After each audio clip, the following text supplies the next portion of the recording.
Hello friends, मैं कुंदन सिंह, आप लोगों का दोस्त। और आज हम लोग लैब असिस्टेंट और लैब सुपरिटेंडेंट इनके लिए कुछ महत्वपूर्ण क्वेश्चन देखने वाले हैं। ये सारे क्वेश्चन आप लोगों के जो आने वाले एग्जामिनेशन है आरआरबी के, उसके लिए काफी महत्वपूर्ण होने वाला है। तो वीडियो को आप शुरू से अंत तक जरूर देखें। तो चलिए बिना देर किए हुए वीडियो को स्टार्ट करते हैं। हमारा आज का फर्स्ट क्वेश्चन है, the term cell was coined by. जो सेल टर्म है सबसे पहले किसके द्वारा कॉइन किया गया? तो उसका राइट आंसर हो जाएगा ऑप्शन ए, रॉबर्ट हुक। ठीक है, नेक्स्ट क्वेश्चन है, which blood component is compulsory for blood coagulation. Blood coagulation के लिए कौन सा ब्लड कंपोनेंट जो है वो कंपलसरी होगा? तो इसका राइट आंसर हो जाएगा ऑप्शन सी, प्लेटलेट। ठीक है, नेक्स्ट क्वेश्चन है, the main product of protein metabolism. तो मेन प्रोडक्ट जो है प्रोटीन मेटाबॉलिज्म का क्या हो जाएगा?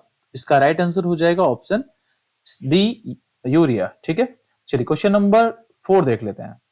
4 में पूछा रहा है, life span of WBC and RBC. RBC और डब्ल्यूबीसी के लाइफ स्पेन के बारे में पूछा जा रहा है।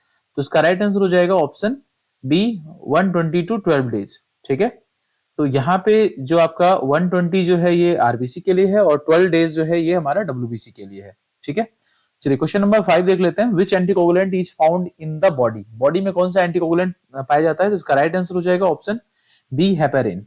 ठीक है, क्वेश्चन नंबर 6 देख लेते हैं। 6 में हमारा पूछा जा रहा है, which sugar is mainly present in human blood. Human blood में जो है कौन सा शुगर प्रेजेंट होता है? तो उसका राइट आंसर हो जाएगा ऑप्शन ए, ग्लूकोज। ठीक है, नेक्स्ट क्वेश्चन है, which electrolyte helpful in blood clotting. Blood clotting में जो है कौन सा इलेक्ट्रोलाइट जो है हेल्पफुल हो जाएगा? तो इसका राइट आंसर हो जाएगा ऑप्शन सी, कैल्शियम। ठीक है, नेक्स्ट है हमारा, removing of calcium from tissue is called. यानी कैल्शियम को जो हम रिमूव करते हैं टिश्यू से उसको क्या बोलते हैं? तो इसका राइट आंसर हो जाएगा ऑप्शन बी, डिकैल्सिफिकेशन। ठीक है, नेक्स्ट है, in Harris haematoxylin which type of mordant is used. तो हैरिस हेमेटोटॉक्सिलिन जो है इसमें कौन से टाइप के मॉर्टेंट का इस्तेमाल किया जाता है? तो इसका राइट आंसर हो जाएगा ऑप्शन ए, एलम। ठीक है, एल्युमिनियम एलम का इस्तेमाल किया जाता है। एलम। ठीक है, चलिए क्वेश्चन नंबर 10 देख लेते हैं। 10 में पूछा जा रहा है, automatic tissue processing machine is called. जो ऑटोमेटिक टिश्यू प्रोसेसिंग मशीन होता है उसको हम लोग क्या बोलते हैं? तो इसका राइट आंसर हो जाएगा ऑप्शन बी, हिस्टोकाइनेट। इसको आप लोग टिश्यू प्रोसेसर भी बोल सकते हैं। ठीक है, चलिए क्वेश्चन नंबर 11 देख लेते हैं। Which stain is best for glycogen. Glycogen के लिए कौन सा स्टेन जो है वो बेस्ट होगा? तो इसका राइट आंसर हो जाएगा ऑप्शन ए, पासस्टेन। इसको हम लोग क्या बोलते हैं? इसका फुल फॉर्म जो होगा वो हो जाएगा पीरियोडिक एसिड किफ। ठीक है, इसका इस्तेमाल जो है हम लोग किसके किसके लिए करते हैं? तो म्यूसिन के लिए भी करते हैं, ग्लूकोप्रोटीन के लिए भी करते हैं, एकोप्रोटीन के लिए भी करते हैं।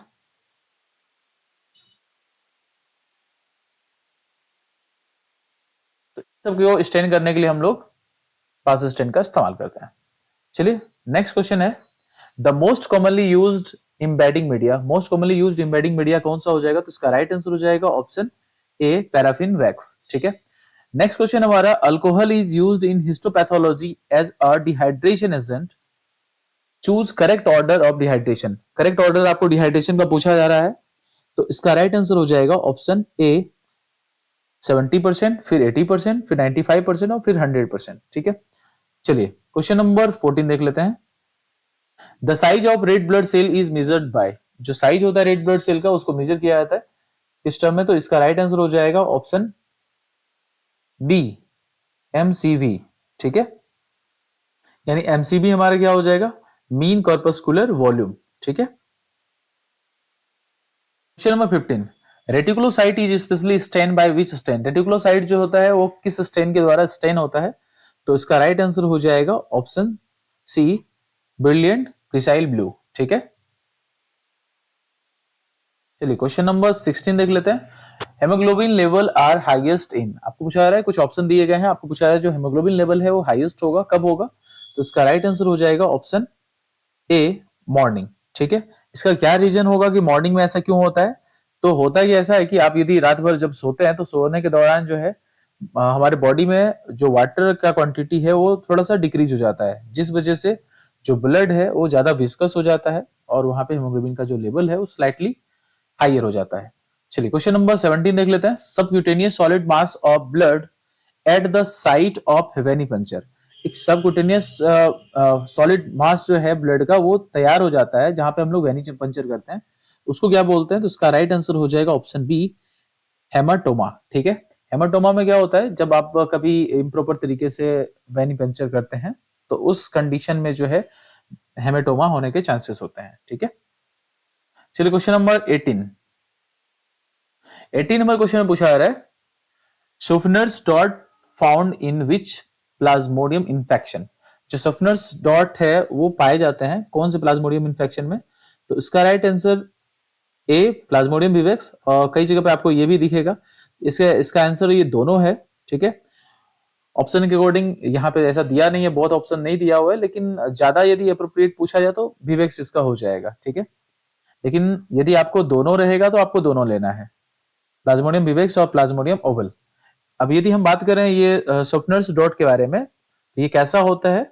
ये रेड या पिंक कलर का जो ग्रेन्यूल्स है ये हमको दिखेगा जो रेड ब्लड सेल के साइटोप्लाज्म में। ठीक है, यदि कोई जो ब्लड है यदि इन्फेक्टेड होगा प्लाज्मोडियम विवेक्स से या प्लाज्मोडियम ओवल से, तो जब हम उसको स्टैंड करके स्मेयर को देखेंगे, स्टैंड ब्लड स्मेयर को, तो हमको वहां पे जो है रेड या पिंक ग्रेन्यूल्स दिखेंगे साइटोप्लाज्म जो होंगे रेड ब्लड सेल के उसमें। ठीक है, चलिए question number 19, trisodium citrate acts by. Trisodium citrate जो है वो एक्ट करता है कैसे? तो बाइंडिंग कैल्शियम, कैल्शियम को बाइंड करता है ये। ठीक है, ईडीटीए होता तो chelating calcium. Question number 20, excess amount of EDTA causes. Excess amount में जो ईडीटीए है उसकी वजह से क्या होता है? तो इसका राइट आंसर हो जाएगा option C, A and B, यानी स्वेलिंग ऑफ प्लेटलेट और shrinking of WBC and RBC. ये दोनों इसका राइट आंसर हो जाएगा। ठीक है, question number 21, the preferred site for collecting venous blood is the. जो वेनस ब्लड है उसको कलेक्ट करने के लिए जो प्रीफर्ड साइट होता है वो कौन सा होगा? तो इसका राइट आंसर हो जाएगा option B, median cubital vein. ठीक है, नेक्स्ट क्वेश्चन हमारा, what is the normal clot retraction time. जो नॉर्मल क्लॉट रिट्रैक्शन टाइम है वो कितना होगा? तो इसका राइट आंसर हो जाएगा ऑप्शन ए, 0 to 2 आवर। ठीक है, next, which anticoagulant is used in ESR Westergren's method. Westergren method में जो है एंटीकोगुलेंट कौन सा इस्तेमाल करेंगे? तो इसका राइट आंसर हो जाएगा ऑप्शन सी, 3.8% ट्राइसोडियम सिट्रेट। ठीक है, यदि ये नहीं होता तो आप एडिटेड ले सकते थे, लेकिन ये इसका बेस्ट आंसर हो जाएगा। Question number 24, what are the function of anticoagulant agent. Anticoagulant agent जो है वो पूछा जा रहा है उसका फंक्शन क्या होगा? तो इसका राइट आंसर हो जाएगा option C, A and B, यानी ये सेल के मार्फोलॉजी को भी प्रिवेंट करेगा और क्लॉट से भी बचाएगा। ठीक है, यानी दोनों इसका राइट आंसर हो जाएगा। Question number 25, Which of the flowing anticoagulant tube need to collect sample for HbA1c। आपको पूछा है वो कौन सा एंटीकोगुलेंट ट्यूब है जिसका इस्तेमाल किया जाएगा HbA1c के सैंपल को कलेक्ट करने के लिए? तो इसका राइट आंसर हो जाएगा ऑप्शन बी, ईडीटीए। ठीक है, चलिए क्वेश्चन नंबर 26 देख लेते हैं। Colour code use for EDTA anticoagulant while. Colour code जो है ईडीटीए एंटीकोगुलेंट वाइल के लिए कौन सा कलर कोड यूज किया जाता है? तो इसका राइट आंसर हो जाएगा ऑप्शन सी, पर्पल। ठीक है, नेक्स्ट क्वेश्चन है, what is the average life span of platelet. Platelet का जो एवरेज लाइफ स्पेन है वो कितना हो जाएगा? तो इसका राइट आंसर हो जाएगा 7 to 10 डेज, यानी option C is the right answer. ठीक है, question number 28, in Leishman staining fixation is done by. Leishman stain में जो है फिक्सेशन जो है किसके द्वारा किया जाता है? तो इसका राइट आंसर हो जाएगा ऑप्शन बी, मिथाइल अल्कोहल, यानी इसको मिथनॉल भी बोल सकते हैं आप। चलिए क्वेश्चन नंबर 29 देख लेते हैं। Name the reagent used in cyanmet haemoglobin method. Cyanmet haemoglobin method में कौन से रिएजेंट का इस्तेमाल किया जाता है? तो इसका राइट आंसर हो जाएगा ऑप्शन ए, ड्रैपकिंस सॉल्यूशन। ठीक है, ड्रैपकिन सॉल्यूशन का जो है इस्तेमाल किया जाता है साइनमेट हेमोग्लोबिन मेथड में। ठीक है, और इसका इस्तेमाल क्यों किया जाता है? तो ये डिटरमाइन करता है हेमोग्लोबिन के लेवल को। ठीक है, और ये जो रिएजेंट होता है इसके अंदर क्या क्या प्रेजेंट होता है? तो पोटेशियम साइनाइड प्रेजेंट होता है, पोटेशियम फेरोसाइनाइड, फेरिसाइनाइड भी प्रेजेंट होता है। चलिए क्वेश्चन नंबर 30 देख लेते हैं। The test for occult blood are based up on the reagent is oxidised by. आपको पूछा है ये जो अकल्ट ब्लड टेस्ट होता है वो किसके ऑक्सीडाइज के ऊपर जो है वो बेस्ड होता है? तो इसका राइट आंसर हो जाएगा ऑप्शन डी, हाइड्रोजन परऑक्साइड। चलिए क्वेश्चन नंबर 31 देख लेते हैं। Stool sample is collected. Stool sample जो है वो कलेक्ट किया जाएगा, कब किया जाएगा? तो इसका राइट आंसर हो जाएगा ऑप्शन डी, अर्ली मॉर्निंग। ठीक है, यानी वॉकिंग के बाद जो है आप स्टूल सैंपल कलेक्ट कर सकते हैं बिना कुछ खाए पिए। Question number 32, the reagent strip reaction that required the longest reaction time is the, आपको पूछा रहे वो रिएक्शन जो रिएजेंट स्ट्रिप जो होता है उसमें जो रिएक्शन होंगे वो कौन से रिएक्शन होंगे जिनको ज्यादा टाइम लगेगा, तो इसका राइट आंसर हो जाएगा option A bilirubin. Question number 33, as soon as the CSF reaches the laboratory notes its, जब सीएसएफ जो है आपके लेबोरेटरी आता है तो सबसे पहले आपको क्या नोट डाउन करना चाहिए, तो सबसे पहले उसके अपीयरेंस को देखना चाहिए ना, option B is the right answer हो जाएगा। Question number 34, urine osmolality is related to, जो यूरिन की ऑस्मोलिडिटी है वो रिलेटेड है, किससे रिलेटेड है, तो उसका राइट आंसर हो जाएगा ऑप्शन सी स्पेसिफिक ग्रेविटी। ठीक है। क्वेश्चन नंबर 35 में पूछा है the most commonly reagent used in occult blood, occult blood में कौन सा मोस्ट कॉमनली रिएजेंट है जिसका इस्तेमाल होता है, तो इसका राइट आंसर हो जाएगा बेंजीडाइन। ठीक है, यानी option D is the right answer. ठीक है। 36 देख लेते हैं। 36 में पूछता है presence of RBC in urine is detected by, जो यूरिन प्रेजेंट है, आरबीसी प्रेजेंट है यूरिन में, तो यूरिन में आरबीसी के प्रेजेंस को डिटेक्ट करने के लिए हम लोग क्या करेंगे, तो इसका राइट आंसर हो जाएगा option D all of the above, यानी फिजिकल एग्जामिनेशन से भी पता चलेगा, केमिकल एग्जामिनेशन और माइक्रोस्कोपी, इन तीनों से पता चल जाएगा।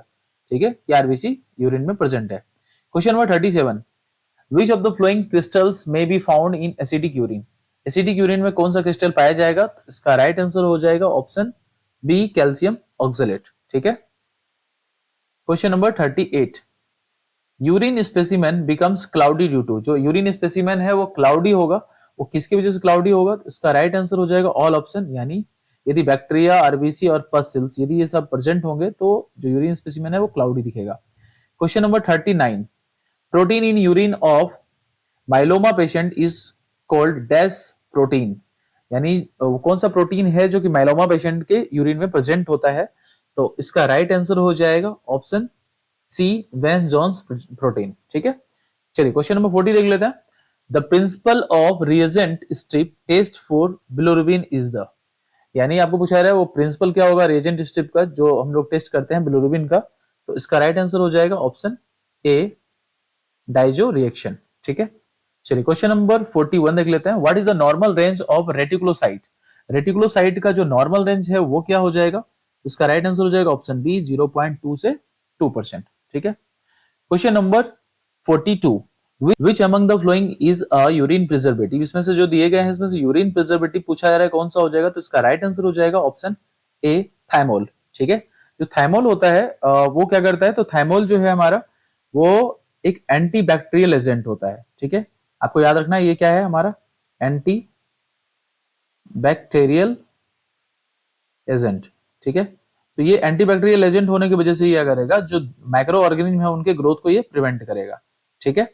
और भी बहुत सारे हम लोग प्रिजर्वेटिव का इस्तेमाल करते हैं, जिससे बोरिक एसिड का इस्तेमाल करते हैं। ठीक है, बहुत ज्यादा इस्तेमाल होने वाला यदि प्रिजर्वेटिव यदि पूछा जाए तो बोरिक एसिड उसमें से एक हो जाएगा।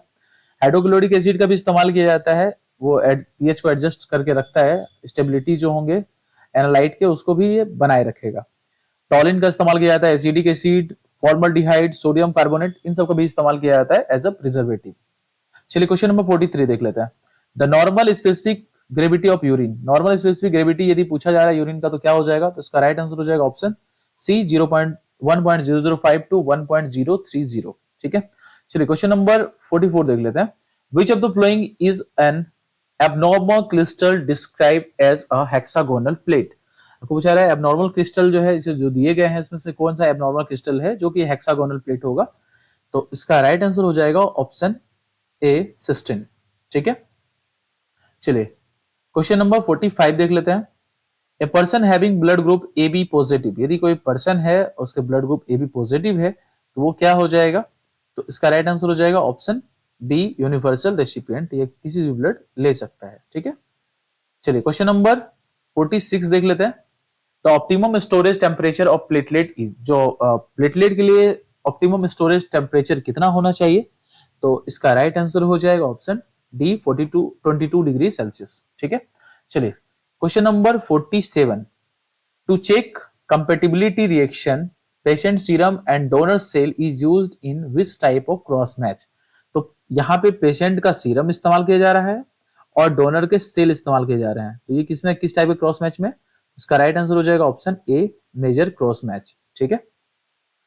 चलिए क्वेश्चन नंबर 48 देख लेते हैं। 48 में पूछा जा रहा है antisera A colour is dash and antisera B colour is dash. आपको पूछा जा रहा है एंटीसीरा ए का कलर कैसा होता है और एंटीसीरा बी का कलर कैसा होता है। तो इसका राइट आंसर हो जाएगा ऑप्शन ए। एंटीसीरा जो होता है वो ए जो है ब्लू कलर होता है और एंटीसीरा बी जो है वो येलो कलर होता है। Question number 49, which of the flowing value is the normal range of prothrombin time. आपको पूछा रहा है जो दिए गए हैं यहाँ पे वैल्यूज, इसमें से नॉर्मल रेंज कौन से होंगे प्रोथ्रोम्बिन टाइम के।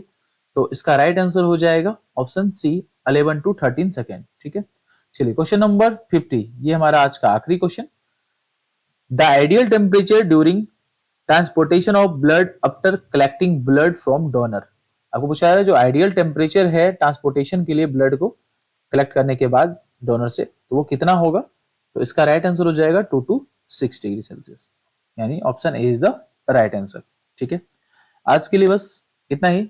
नेक्स्ट वीडियो में फिर मिलेंगे। आपको हमारा वीडियो कैसा लगा कमेंट में जरूर बताएं, और किस टाइप की वीडियो की आपको रिक्वायरमेंट है वो भी आप जरूर कमेंट में करें। तो मिलते हैं नेक्स्ट वीडियो में, तब तक के लिए बाय बाय, टेक केयर।